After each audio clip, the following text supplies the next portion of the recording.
What's happening, everybody? Alex back with you here for another LEGO City update. We're taking a look again at these two large tables that I am redoing. And the last video I did was about the base plates and the road plates being all situated and done. Well, I lied. I redid them again. I wasn't happy with how it was turning out, so I redid them all, and this is the result. This midsection right here is where you're going to see a lot of those changes. Now, first off, what you're going to see first is this white building here, which is my new airport. I rebuilt it using my own, I don't know, build. Just kind of improvised along the way, and this is the result. And I'm not going to go into a lot of review on this right now. I'll review it later when this is all mostly put together. But it has an interior. It's fully enclosed. It's pretty sweet. I'll do a review on that later. But yeah, this is how it turned out. The police station did move a little bit here to accommodate some more space on the racetrack. Let me get there in a couple of seconds. The Octane gas station now is kind of the center of activity here in the middle of everything. And the airport shuttle, I decided to kind of separate that from the airport. And along with that little area there, I'll develop as more of a restaurant place where people can sit, relax, and as maybe if their flight's delayed, they can hang out there. And the fire station back there is well back out of the way, but has easy access to the airport and local buildings. So let's see, the parking garage has cars in it. Woohoo! I did reverse the ramps. They were facing the other way, and I redid those, and I regret it because that was a huge, much bigger project than I thought it was going to be. I thought it was going to be easy. It was not. But it's done, and there you have it. And I was actually able to, I had a turn base plate going into it right there, but I decided to actually add another large gray base plate. So I actually have four of these large gray base plates in a row that are going to house larger mock buildings, and I can't wait. It's going to be awesome. And I still have these two right here. So kind of a mess still, but things are getting together.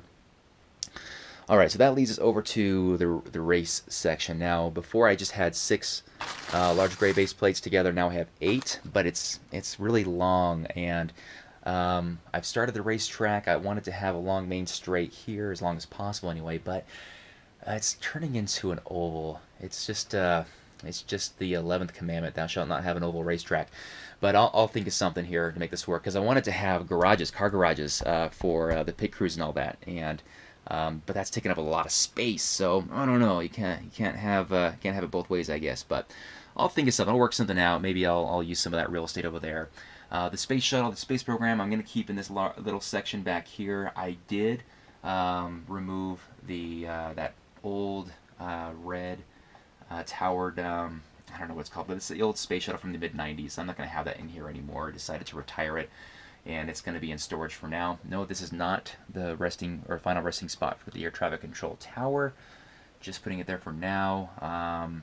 And so this is kind of how the runway looks right now for the planes. And again, nothing's permanent, but this is kind of how it's working out so far. Okay, I jumped to the other side here and kind of get a look of the other side here. Now this building is really cool because it's fully enclosed, and I have these wall elements. These are so cool. They add a lot of texture, and they really allow you to build quickly with these buildings as well. I took these little garages that were from those two airports, put them side by side, made one a little longer than the other, and they house the little fire station or yellow fire truck there that is specific to the airport. Right, there you go. And of course, helicopters, gotta have your helicopters. And back here is kind of a construction area right now. I got all my little totes out. And let me squeeze back here so hopefully I'm not shaking the camera too much. But planning around some different ideas in the back of the parking garage on how to get the pedestrians down to the lower level, because they are going to have two directions they can go, because I'm going to keep this... okay, let me just walk over here. I'm going to keep this train station here for the moment, which means people can exit both directions. And so right now, I don't know if this ramp's going to stay, but I wanted to have this. I'm going to put an elevator right here, a little elevator tower for my little people to exit. Problem I'm having right now is that I have when I originally designed this, the exit was right here, but they need to actually just exit right here. But that makes it really hard when I have parking spots right there. So I'm going to have to, I don't know, I'm going to dig these things up and redo all the lines. Is not a lot of fun, but yeah, you do what you got to do. So Anyway, the parking garage, I like it right where it's at, and so I'm having some fun behind it for the moment. Okay, so there you have it. There's the current update for now, and hopefully the next update I will have a lot of structures in, all the people in, the cars, and I'll have a good idea of what's happening with the racetrack back there, and we'll go to that point. All right, guys. Well, that's it for now. Thanks for checking it out. We'll catch you guys in the next video. Thanks so much for watching. Bye.